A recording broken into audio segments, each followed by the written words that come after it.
gummy bear.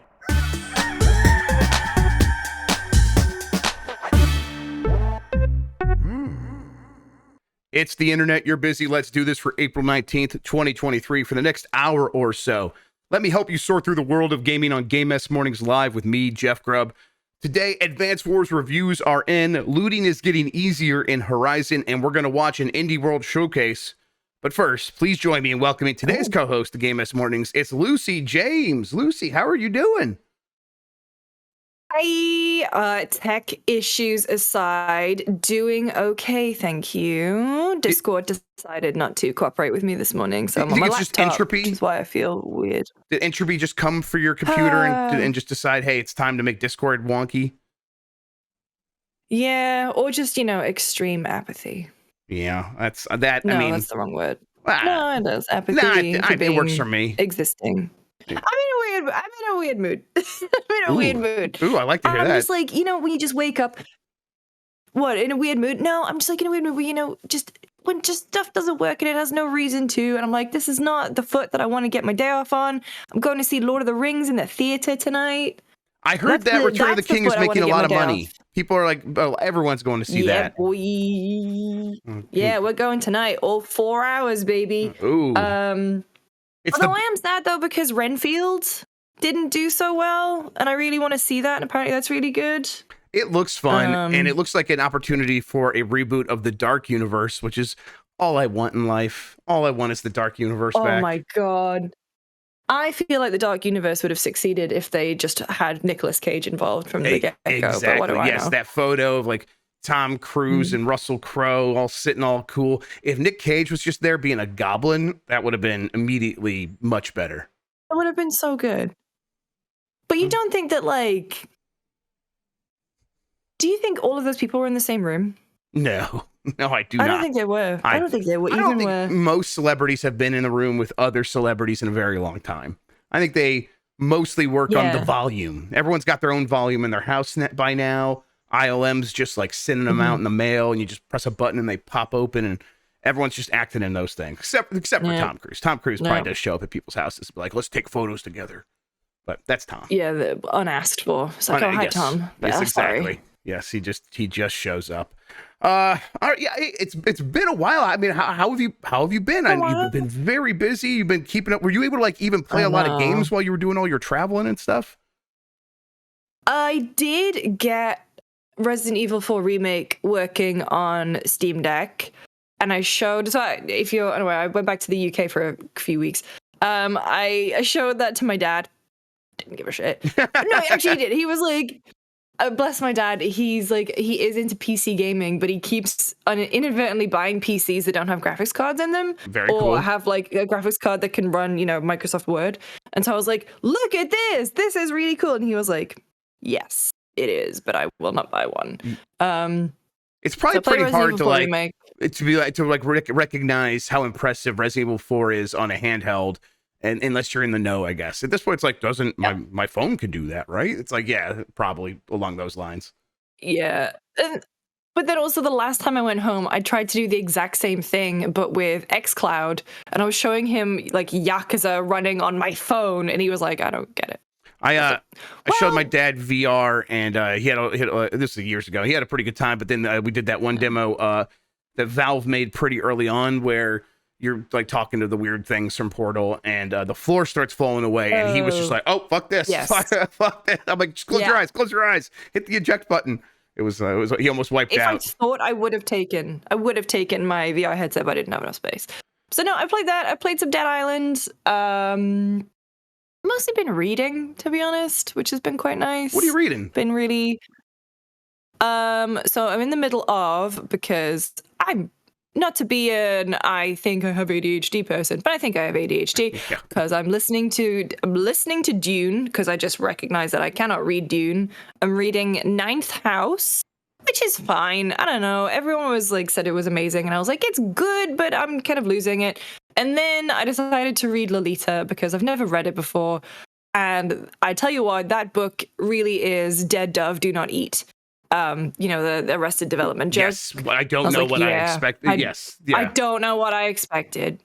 But But then I got a bunch of stuff that I just kind of went into a bookstore because my aunt gave me some like British pounds, and I was like, well, shit, I don't know what I'm gonna do with these, so I'm gonna go buy some books. And so I have some other stuff lined up, and it's been nice. It means that I'm just, I don't know, not playing as many games. But they've been playing that Dead Island. Yeah, we'll talk about that in a little bit. I was like, I was realizing that I had not been reading books around my kids, and I'm like, I think that I've read that. Oh, that's very important to do that. So I need to get back, and I am 1000% ADHD, so it's like I've gotten to a point where it's worse than ever. I think I have a really hard time sitting down for long periods and doing one task. Oh, me too. And so it's like reading had become listening. I was lots of audiobooks, and that's fine for me. But it's like I want to be modeling behavior, so I'm like I'm like asking like, what is the most readable book right now? And a lot of people said that Project Hail Mary from the guy that did The Martian.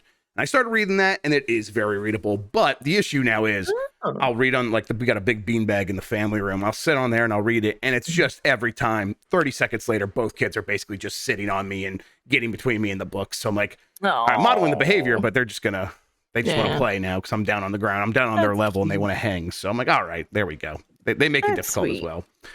All right. I can't remember if I was talking to you about this before, but I have a clamp that I have my Kindle on, and I have a Bluetooth page turner, and it is game changer. I don't know if I knew about the Bluetooth page turner. Oh I'm the thing is this because I love sitting like this. Yeah.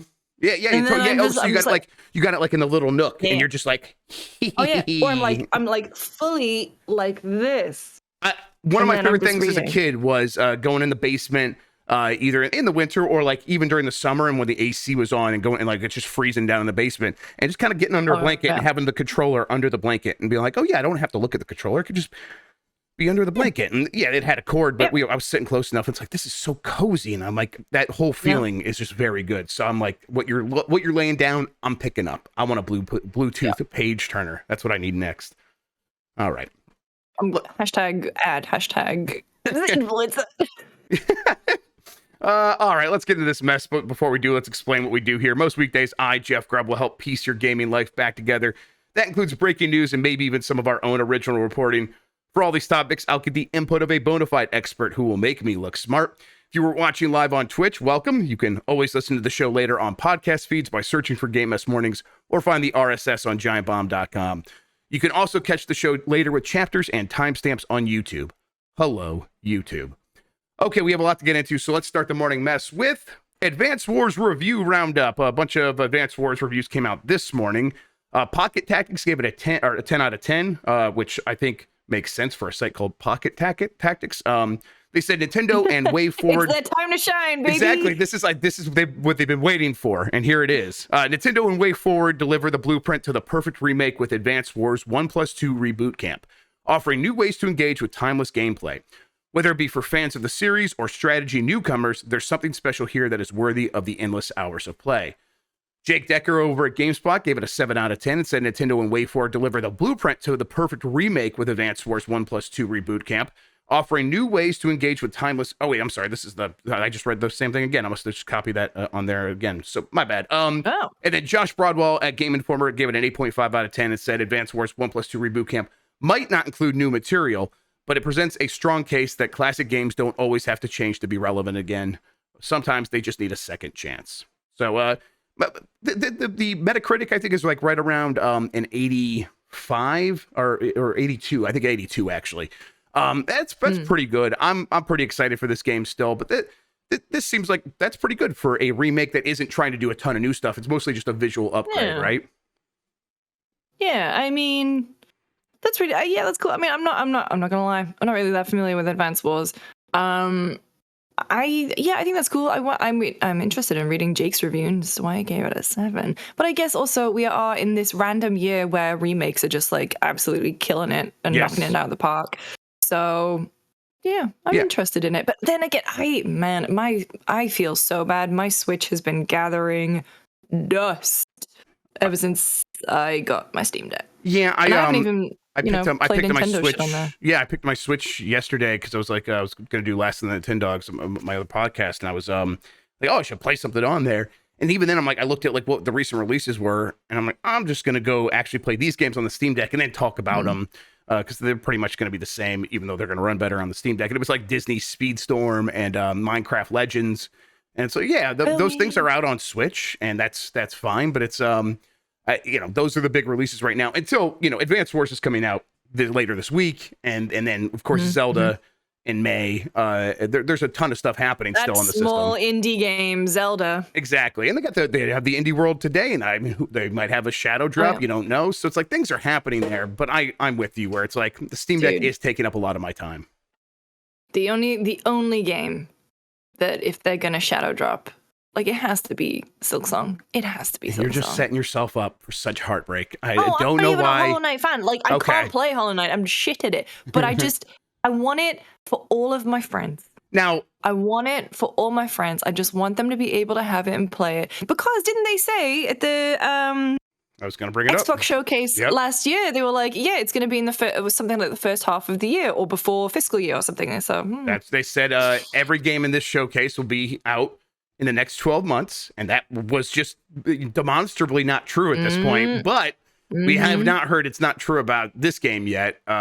And so if it is, I mean, they got to get to it. They got to hop to it. And I mean, they could Shadow Drop it, but an Indie World it feels like too small of a showcase for a Silksong at this point. So I mean, that doesn't mean it necessarily won't show up. My like long shot is Hades 2 gets an early access release on Switch, which Nintendo has not done before. But I would love for that to happen. I think that'd be, I mean, Hades was such a success on the Switch that I think they'd like Nintendo. Like, hey, let's make an exception. You're a special case. Like we know we can rely on you to sort of live up to what the game needs to be. The other review roundup, Dead Island 2. That came out, or that's coming out now. The reviews hit yesterday. Oisin Kunke at GameSpot rounded up these reviews for us with GameSpot giving it a 7 out of 10. Mark Delaney said, for a game in development for more than a decade, it's a minor miracle for Dead Island 2 to come out at all. The fact that it's arrived in such a state that players can have fun with it for the duration of its story and beyond, even as the story itself is an afterthought, is a testament to the team that got it to a once unlikely finish line. That's like the big thing for me. Is like I'm so surprised that this game came out and is mostly decent to pretty fun, and that's where I'm at with it. Dude, I'm having a pretty good time with it. I played the original. Who was it? Who did it originally? Was it Jaeger? Was the first one wait, you mean the first version of this? Yeah. As in like when they showed it off, they had a hands-on at Gamescom. There's three studios. This one's Dam Busters, right? And the first one was probably Jaeger. Sumo, and then Dam Busters. Yeah, I played the Jaeger version like years ago. And I was like, oh yeah, cool. Can't wait to play more Dead Island. Like that was fun. And it's 10 years later, here we are. I can't believe it exists. I can't believe it exists. You said you were playing it. How are you feeling about it? Motion sick. Sadly. I felt a little bit of that at first, yes.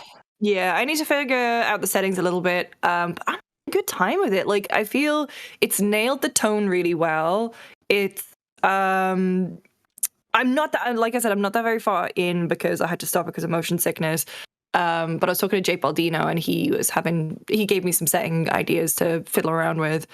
I just think I like Marge Simpson voice. I just think it's neat. It's not trying to reinvent the wheel. Nope. I think I was chatting about it with the FPS guys and Ralph was basically like, just feels like a game that would have come out in 2011, 2012. It's not a bad thing at all. It was a simpler time. It was a better time. And that's how I feel when I play it. Like, honestly, the thing that worried me most about the marketing was that the humor was going to grate on me because it felt like they were really kind of leaning into a kind of humor that doesn't really resonate well with me. But I'm very happy to say that I'm really enjoying it. I picked Amy. I did too. Yeah, and she's awesome. And I think she's it's a good balance. She's the closest to like the parkour of Dying Light. Yeah. She's not really doing a lot of parkour, but she could do a cool drop kick, and that fucking rules. Yeah. And I'm just having a good time. So I'm very pleasantly surprised by it. Also, it looks way better than I thought it would. I think they nailed the things they needed to nail. Like you said, it's not trying to do. It doesn't have ambitions. This is a game without ambitions, and frankly, in this year of games with ambitions, I'm like pretty refreshed by that. Not that that's like whatever. I'm basically just saying, like, you play it, you know what it's going to be, and it delivers those things, and it looks good, which is like a big thing. And you're right, the humor just, at the very least, it doesn't get in the way. I've been okay with it. I'm not like laughing uproariously, but I'm like, oh yeah, this is fine. The guy in the panties, that's a good bit. Sure, why not? I'm like, it's memorable, and they're not being like weird about it. It's just like, yeah, this biker's wearing his girlfriend's panties. Like that's funny. It's like the fact it's funny because they don't even acknowledge it really, except for the girl says, "Where's my panties?" And it's like, okay, that's like actually a pretty well handled joke here, where it's like, this is just a funny bit, and most of it's like that, where it's like either it doesn't get in the way or it's mildly amusing. And then the gameplay, it's fun to knock apart zombies. It's fun to just hit them with whatever weapon you have. Knock apart zombies. And then as you unlock more abilities, it just gets more fun over time. And and then the way that these abilities feed into one another, where it's like, okay, I have this ability to like do a dash push thing into things, and it's like, if I do that, I have another ability that gets me a health regen if I do that move. So I'm kind of working it in as I'm getting attacked, and it's like, okay, this is all just fusing together really well. And and then it's not an open world game, so it's not something where I'm like, feel like I'm wasting all this time exploring all these things. I'm just sort of going from one spot to the other, poking around a little bit, and having a really good time.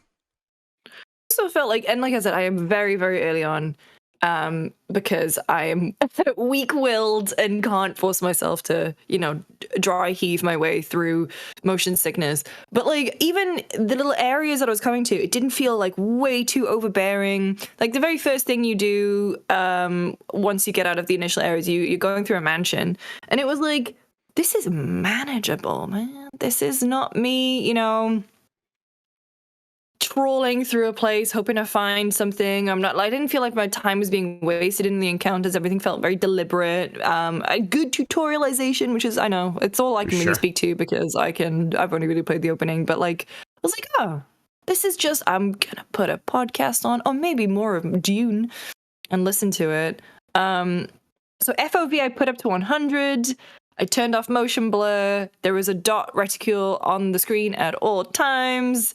Sadly for me, I think it might be frame rate related, even though it's very smooth. I don't know what it is. Some games just have it. I wasn't feeling it when I was playing, but I was watching back some footage I captured, and I felt it then, and that was weird. Yeah. So there's not like a lot of performance options, at least that I could see. So I wonder if you'll be able to die. Or wait, are you playing on PC or are you playing on console?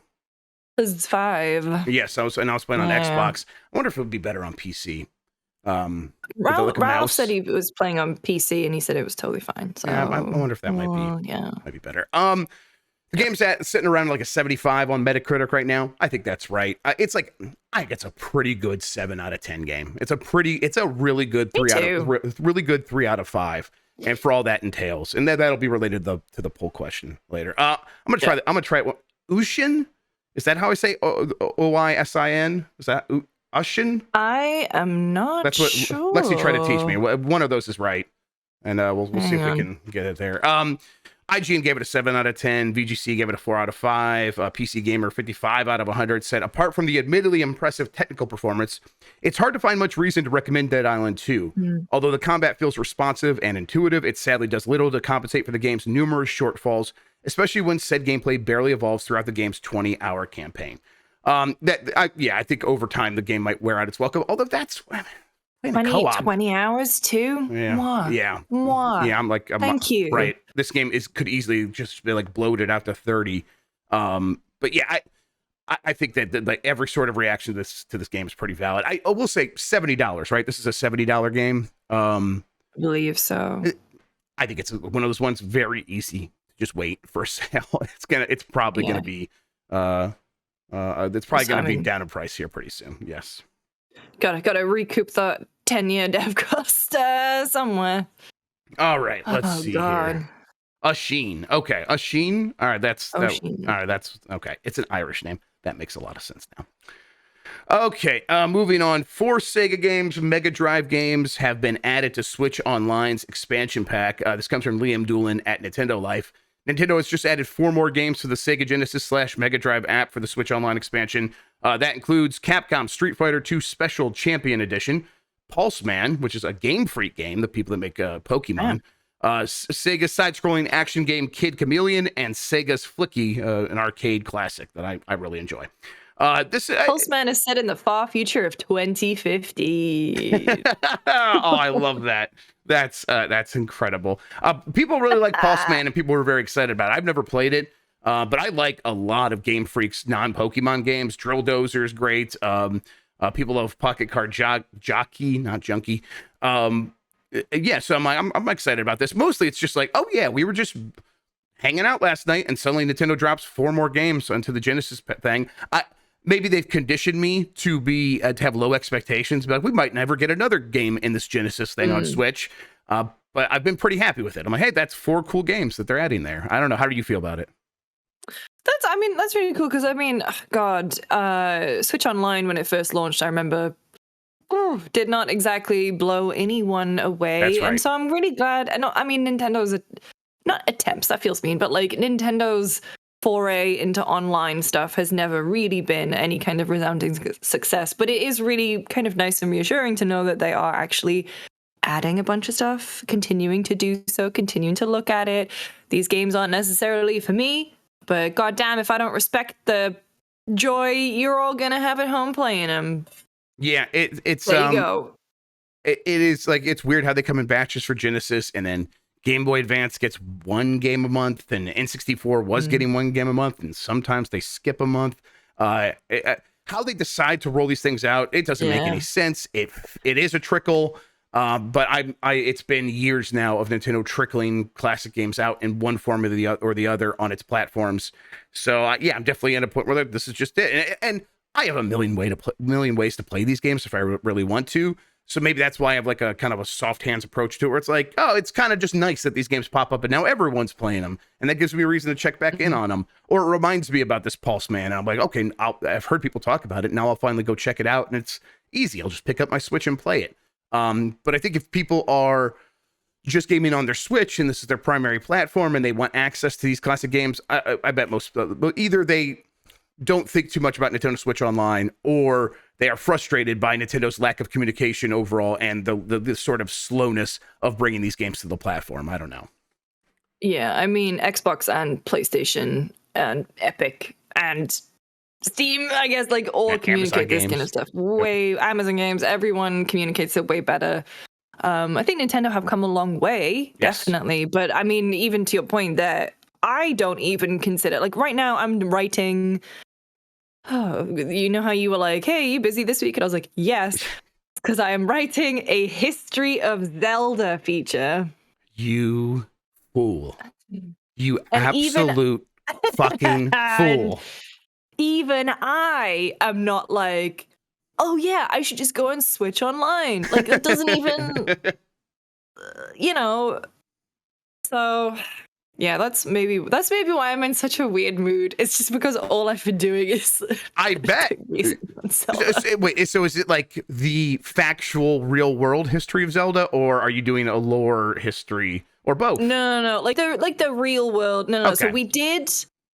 Oh my god, Dr. Randall, I work for ZeldaUniverse.net. Ask me anything. Holy shit, I genuinely might. That rules, actually, Dr. Randall. That's thank incredible.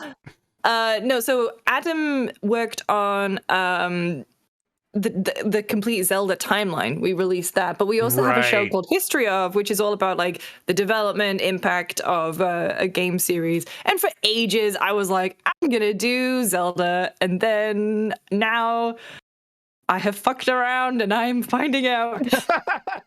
I legit can't wait to watch it, because I'm like, I vaguely remember like what happened with Breath of the Wild's development, where like they were doing it, and then one day they just came out like, we just figured a bunch of shit out and we're gonna delay this game for forever and basically completely rework everything.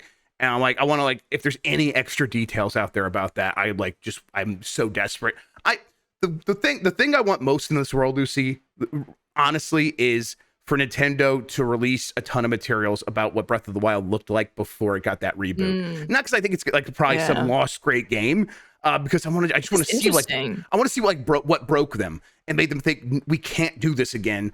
We have to do something different. And we stumbled across all these great physics/chemistry system ideas, and that's it. That's where we should be going. So I'm like, I just want to see all that stuff. But That's the me. game that broke Nintendo. Yeah, there you go. There's your YouTube headline. You're welcome. It writes itself. Second wave of Xbox Game Pass April 2023 titles have been revealed. This comes from Joseph Yadin at GameSpot. Microsoft has unveiled the next batch of Xbox Game Pass titles for the second part of April. They include, let's see here, Minecraft Legends, available now. Coffee Talk Episode 2, Hibiscus and Butterfly, is out April 20th. It seems like a good game to play that day. Medieval Dynasty also coming out April 20th. April 21st, you get Homestead Arcana. April 26th is Cassette Beast. Then the 27th, the next day, is Blaze Blue Cross Tag Battle Special Edition. And the last case of Benedict Fox. And then May 2nd, of course, Redfall. That last case of Benedict Fox has always looked pretty interesting. I'm gonna check that out. And I forgot that it was in Game Pass. I've seen that in like a Xbox showcase or something, and it did look very cool. You know what? You know what game I'm like? Now that we're just like kind of bouncing around, in this indie world, I hope Skate Story shows up. That was not originally at a Nintendo thing, though, right? I'm like, Skate Story. Someone mentioned that on a podcast I was listening to. It might have been the Kind of Funny guys. I'm like, oh yeah, Skate Story. Like that trailer was so good. The music was so good. I like, man, I hope that just comes out here soon. That would be fantastic. Hey, indie showcase later on. Yep. Yeah, they're 27 minutes. We're actually just going to roll right into it and watch it here. Lucy, you're free to go if you need to, but if you want to stick around and watch it with us. I'm afraid I have a meeting at 9:15. I figured, yes. No problem. I'm like, I didn't want to speak for you. All right, Paladins support is coming to an end on Switch. This is from Nintendo Everything. Another Hi-Res Studios game is biting the dust on Switch, as it's been announced that the support for Paladins is coming to an end on that platform. The company said that Midnight Masquerade will be the final update on the platform. On April 19th, Paladins and its DLC will be pulled from the eShop, and in-game purchases will end. It's advised that players link their progress with a high-res account to continue playing on PC or Xbox in the future. As for the decision, it was explained that the performance of our Switch port was not up to our community standards. It's basically the same thing they said about Rogue. I can't remember what the name of the other one is now. That's it was not Rogue Galaxy, not Rogue Core or something like that. I don't know. From Hi-Res? Yeah, Hi-Res. The Rogue Company. Thank you, Lexi. Rogue Company. Rogue Company. It was which launched on Switch alongside the PC version, I think. They said the same exact sentence. I think this is sort of them straddling the line between all these other companies that shutting down their live service games, and Hi-Res going like, yeah, we could do that, but it's performing well or performing okay here. Or maybe if we refocus on just PC and Xbox and cut out the Switch, we could do even better. And so it's like kind of cutting off what's not working. It makes some sense. Although it's like, at a certain point, did anyone ever think a live service game like Paladins was really going to thrive on Switch? I don't know. It just never really made sense to me in the first place. I'm amazed that Overwatch is still going on Switch, to be honest. Yeah, they're still updating it, right? It just gets the normal updates like everything else. Yeah, I thought the only thing people played on Switch multiplayer wise was Fortnite. Yeah, and Minecraft. I mean, what I've heard is most competitive online shooter games that come to Switch don't make any money. They really don't. Fortnite probably does, but Apex Legends definitely doesn't. That game didn't run well, but still, it's weird. People don't spend money on those kinds of games for the most part. They're all playing Splatoon the way you should be. All right. The way the Lord intended. The way the Lord intended. In this post-Easter world. Looting just got a lot easier in Horizon Forbidden West, but only on the PS5 version. This comes from Ethan Gach at Kotaku. Horizon Forbidden West is a game about saving the world, fighting prehistoric robots, and picking tons and tons of stuff up off the ground. Thankfully, that last part just got even easier with the Action RPG's free new PlayStation 5 update, which adds a host of accessibility features, including the option to auto pick up every random branch, herb, and crafting resource you run across in its sprawling open world. Ahead of the paid Burning Shores DLC that launches on April 19th, the 2022's Map Game of the Year received a free update for everyone on PS5, whether they buy the expansion or not. Patch 1.21 includes larger font sizes, new camera options, and more navigation assistance, in addition to the auto pickup option. This is something, Lucy, that I welcome. I think that games that try to over animate things because they feel like that's more immersive almost always take me out, because I'm like, that's not how I pick things It's up. annoying. It's annoying. No. And it makes me feel more disconnected. Just let my brain fill in those gaps. It actually does a really good job of that and has done so for 30 years now. I'm glad they're doing it. It's like, it's weird that they're doing it so late, but better late than never for something like this, right? Yes, 100%. I mean, this is not going to be the thing that gets me back into Horizon, but I'm glad it exists. It's a really cool feature to have. The game doesn't gel with me really, sadly, because it's beautiful. I really love how it looks, but Yeah, that's right. I was trying to remember what your relationship to this game. That's right. You're like all of us at Giant Bomb, basically. Looks pretty, but no thanks. But I'm good. I mean, it's weird that it's only the PS5 version. Yeah, I mean, so Burning Shores is PS5 only, and they said that's because it's using some cloud stuff. But this is a free update that people are going to get whether they buy Burning Shores or not. But it probably does have enough features that it's like, we're focusing on the PS5 version. That's the one people are playing. That's the one where we expect people to buy the DLC mostly, and I bet that's right at this point. Because that's like that'll have the install base, right? And because it was sold. It was sold with PS5s, right? There was the bundle. There was the bundle, and I think the kind of audience that shows up for DLC is the kind of that comes back for DLC is the kind of audience that is already on PS5. And I think if you are someone who is like, I'm just gonna play that on PS4, you're probably not gonna be like, and I'm waiting for the DLC. You probably never even think about the DLC, honestly. All right, let's see. Last couple of stories here. Ubisoft is hosting the Division stream this week. I always like saying A before something that has the in the title. The Division. The Division stream this week. Yes, something about that. This comes from Zoe Hanley at Destructoid. Ubisoft has announced that it will host a stream to cover what's upcoming for the Division franchise on April 20th. This is apparently Division Day, but I feel like most of their target audience knows that day as something else. The festivities will kick off with a look at the Year 5 roadmap for the Division 2. How is that game 5 years old? Wait. Hang on. Division Day. They're putting Division Day on 420. Yes. Wasn't the whole point of... Wait. But wasn't the whole point of the first game that it happened at, like, Black Friday? Right, but maybe that's not Division Day. That way it was the bad day. And Division Day is a good thing. I don't... You know what? I'm gonna be real with you. I am not up on my Division lore. I am far behind on it. In fact, the Dollar Flu. Yeah, the Dollar Flu happened on Black Friday. God, the Dollar Flu. What an incredible proper noun. Division doesn't sound like a good thing. It's what divides us. Right. It's not what brings us together. You're right. That also sounds like a bad day. They're also doing it on A 420, B the Diablo stream day. Like, what's going on here?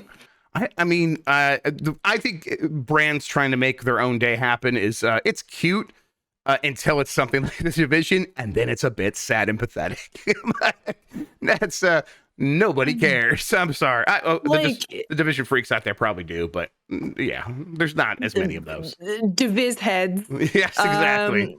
Division nuts. Like, I mean, have you ever Googled what national day is it today? Yeah, let's see. Like, those are really like the equivalent of a Guinness World Record of, you just pay for anything and you get it. You probably just go to a website that does a registration of this and be like, hey, today is National Banana Bread Day. You're not wrong. It is actually National Banana Day. Let's go. National Garlic Day. Ooh, National Hanging Out Day. And National Amaretto Day. I mean, that just sounds like a party right there. Let's National Drug Take Back Day is April 25th, so take back the drugs. This is going to be about more new content for Division 2, surely, but it's also probably a place where they can talk about the Division Heartland, that Battle Royale game that they put on the shelf and then they brought back off the shelf and they got back to working on it. That game's supposed to come out at some point this year. I forgot about that one. Yeah, I think this is a chance to talk about that. Do they have any cold feet after seeing so many other live service games in the last few months just pull the plug and run away? I don't know, because I mean, aren't they going all in on X Defiant now? Is that? I mean, they always have like 3 or 4 things running in that. They definitely are going all in X-Defiant. X-Defiant has it's gotten some buzz. I say that just because when I made fun of X-Defiant, a bunch of freaks showed up on my mentions to yell at me because they're like, "No, X-Defiant's the next big thing." I'm like, how are you a fan of this already? But yeah, so X-Defiant definitely is one of their focuses. But they wanted to have like they want to have each sort of branch of Tom Clancy to have its own live service thing. And so if X-Defiant is that, I don't even know which brand of Tom Clancy that would fall under. But if that's going, it's all of them. Yeah, it's all of them, right? Looking like they've got like DedSec is in there from Watch Dogs. The Cleaners from The Division are in there as a faction. I've lost the page. You got Phantoms. You got Echelon, Libertad. That's So, right. yeah, That's right. yeah, That's I like know that's who what you the X in are. there probably stands But for. they got the It's probably Far a Cry. cross. Yes. Super Spies. Yeah, I mean they've got Splinter Cell in there. They've got X Ghost. Yeah, I mean, yeah. I honestly, I don't know shit about X Defiant. I wouldn't have even known that it was a Ubisoft crossover verse. Yeah, I think either it was that or like some mobile tactics game they had that had all their characters in it. Now I'm thinking it's probably both of those things.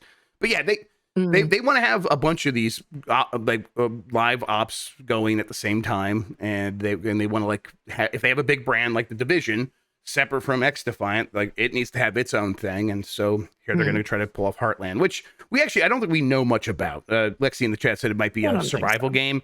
I tried to just Google it. It's like you see people like it's a battle royale, it's this, it's that.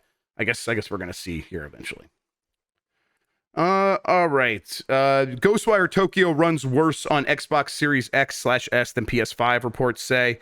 This comes from Cameron Koch at GameSpot. Ghostwire Tokyo recently landed on Xbox consoles after a year of PlayStation 5 exclusivity, but a technical breakdown shows that many of the game's performance issues are still present a year later.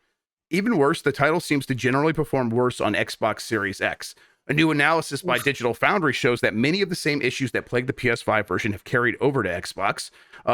Those issues include a dizzying array of graphical options, rather than the choice between optimized performance or quality modes, as well as noticeable input lag and regular frame rate dips, even when playing on performance mode. All of those issues were present in the PS5 version, but more disappointing is that the game simply performs worse on Xbox Series X. Digital Foundry notes that the frame rates tend to be substantially lower on Xbox Series X regardless of the mode, and ray tracing quality modes appear worse and suffer from visual glitches. Basically, the numbers on this is it's about 10 to 15% worse frame rate on Xbox Series X across many of the major scenes throughout this. Lucy, this is just kind of unacceptable if you're Xbox and you're putting out a first-party game a year later and it runs worse. And it's everyone knows what the issues are. That's wild. That's very surprising as well. Yeah. I think Xbox kind of needed a win when it comes to first-party stuff, especially with all the shit going on with Arcane and Redfall right now. Yep. It's not great. And it's Axel in chat asks, is the Xbox Series X just a bad console? And by all accounts, it's not. It is powerful. It is as powerful as they say.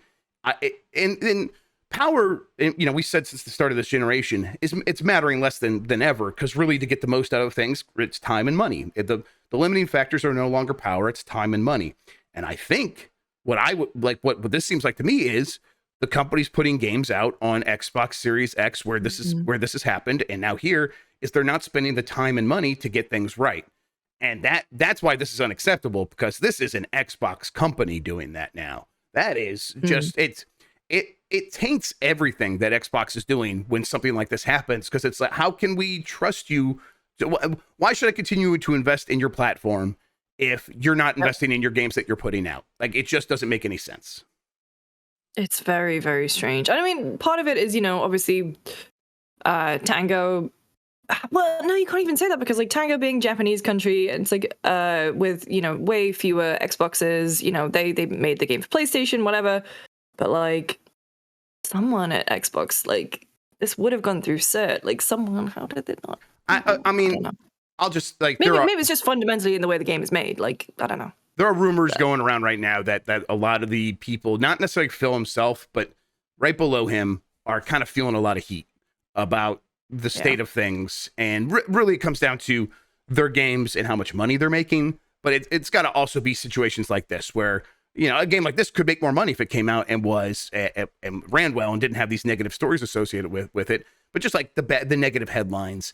And I think that the management inside of Xbox is probably waiting for heads to begin rolling here pretty soon, because it happened at 343. 343 had a bunch of layoffs because Halo didn't make enough money, and then at least that's what it seems like from the outside. And then they've had a sort of a clearing of leadership there.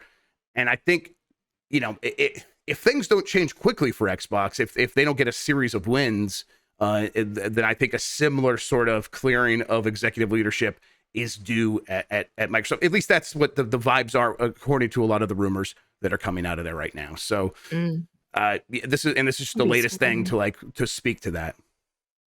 Yeah, it's very strange. What do you call it? Very strange outcome. Like, I'm very surprised by it. I don't know. Like, I'm rooting for Xbox. Sure, I want a strong Xbox. It's really good for the industry. Good go for it right now, are they?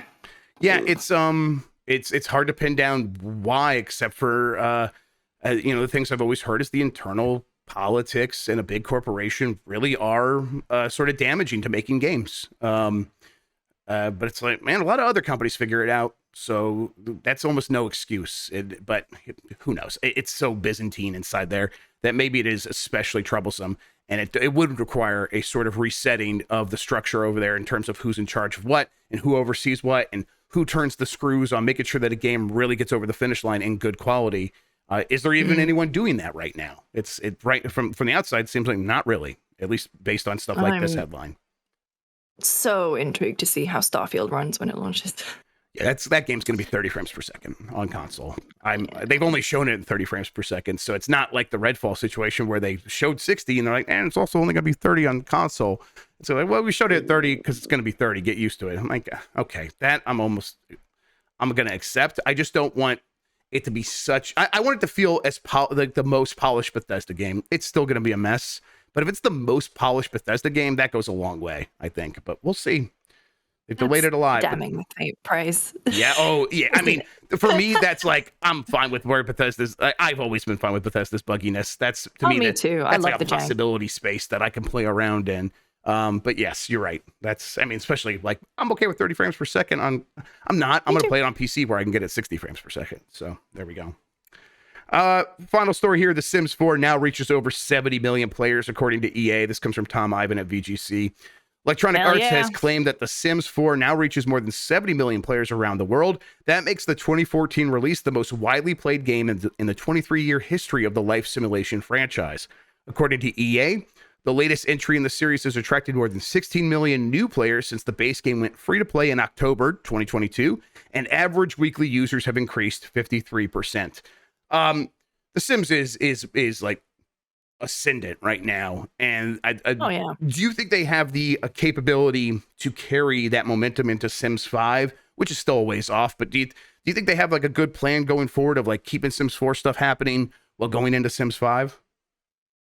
I mean, so my name's Lucy. I'm a recovering Sims fan. No, I really love The Sims. It's probably the most formative franchise for me. It was really my gateway drug into gaming. I've played every iteration of it on PC. I would say that I think they have learned a lot going from Sims 3 to Sims 4. Sims 4 was kind of a disaster at launch. People didn't like it. There were so many key features missing, key life stages. But what you've seen now is a really, really good redemption story. I will say that I think the kits packs stuff is the worst it's ever been.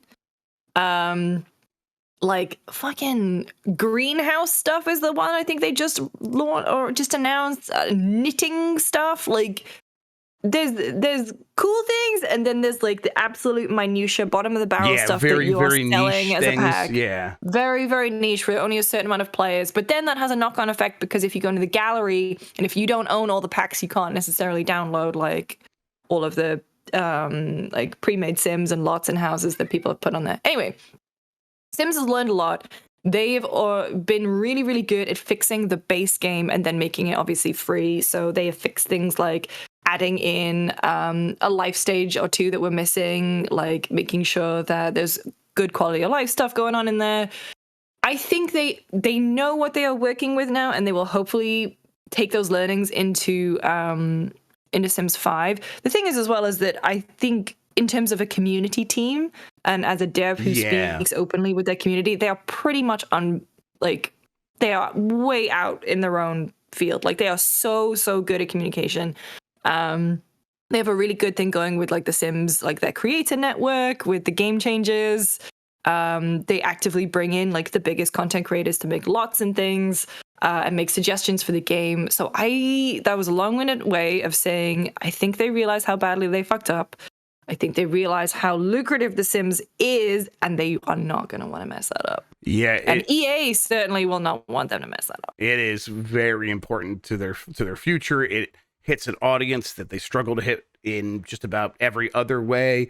So, and that everyone struggles with, you know, having a game franchise that is massive, that is associated with women and people who are just like that come to games to have a more traditional like play style experience where I'm just like playing to feel things. And it's and if you're on the top of that hill, you gotta not mess that up, because there's a lot of money there, because women spend money on video games. They'll spend on stuff that feels like it's made for them. I saw that a headline a couple weeks ago, and I've been meaning to ask you. I might have mentioned this, but that it's like men are afraid to play The Sims because they associate it with women, the male flight thing. So I was like, I want to do something. I want to play The Sims on Giant Bomb, but I want to do like the girliest thing possible, which I wanted to ask, what do you think that is? Wicked Whims. I'll do it. I'm in, but I don't know. I don't know what you just said. Banned. You can't. Oh, I said Wicked Whims. Well, what is the Wicked Whims? I don't know what that means. Wicked Whims is the sex mods. Okay. That is big on Sims. Okay, like everyone is like, it's the sex mod. So no, you can't do that. You will fully get banned. All right. Damn. Like, genuinely, I don't know what you could do in The Sims. Like, is it like the 100 baby challenge? Is that like, even that feels like too like hardcore. Like, I need to pump out 100 babies, but I don't know. There are. Oh, I'll tell you what. There is someone I follow on YouTube. Okay, yeah, there you go, Barker. Amphibious. Oh, what's that name? But they do loads of like simulation games, and they have been sponsored by the like the Sims like modding communities recently. Hang on. So if I search for SimCity, it'll probably be one of their videos.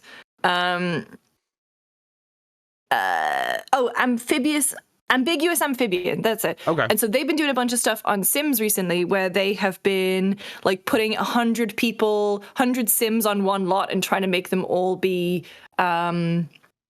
influencers and stuff. And so like you can do some really wild shit in The Sims. You can do challenges where you have no money and you have to try and like build yourself a house. Like there's tons of challenges and stuff. And so like if you want to do a Sims thing, just hit me up. Okay, let's that sounds very promising. So I think here in the next few weeks we'll figure something out. Probably after Summer Game Fest, but the summer will come and we will have an opportunity to spend some time making some dumb stuff. So I'm excited about that. Let's get to the polls, because this Indie World Showcase is going to start in 5 minutes. Oh, yeah. Is Sega moving in the right direction, or is it on the wrong track? Excuse me. Right direction, 52.6%. Wrong track said it was 47.4%. I think they're mostly moving in the right direction. This is a publisher that always seems to make pretty boneheaded decisions, or takes its sweet time eventually getting to the right decision. Like, let's put Persona everywhere. Persona on Switch. What a novel idea. Who could have thought that would make money? And then years later, they finally do that. How do you feel about like where Sega's at? I mean, they're buying Rovio, Angry Birds for $775 million. How are you feeling about Sega? I mean, that is a very strange acquisition, one that I don't think I would have seen coming. I don't know. I mean, Sega to me has always been a weird company. They are definitely kind of riding the high of the two very successful Sonic movies right now, as well as the upcoming Knuckles stuff. I think it's kind of nice to see them come back, because for a while Sega was just kind of and here's Sega doing their own thing off to the side, but making sure Persona is everywhere. Like they've finally, it's kind of nice seeing them acknowledge just like how big Persona is and what it has the potential to be. I'm very, very excited for 6, whatever the hell 6 may be, and wherever the hell we might actually hear about it. If they are remaking 3, which that leak seemed to suggest that they are, like, yeah. Oh, it's kind of an exciting time for Sega. Yeah, like the Total War people as well. Like coming from the UK, Creative Assembly has such a foothold in the UK games industry. Like, nice, kind of nice. And also Yakuza, I mean, like they're on a good little upswing. I like it. Rovio though. What's going on there? Yeah. Why are they getting Rovio? People still play Angry Birds? No, not really. That's been the issue, is that they weren't playing Angry Birds, so they took the old version that you could buy for 99 cents off the store because people were just buying that instead of playing the one that has microtransactions. Less than $1 billion for a big mobile studio is a deal. I think they're like, hey, $775 million is pretty good for a company that could probably turn Sonic into like 10 different mobile games in the next few months. And so they're going to go for that. And that seems to be the strategy. Apparently Sega, shout out to Jesse over Xbox Era, pointed this out after the show earlier this week.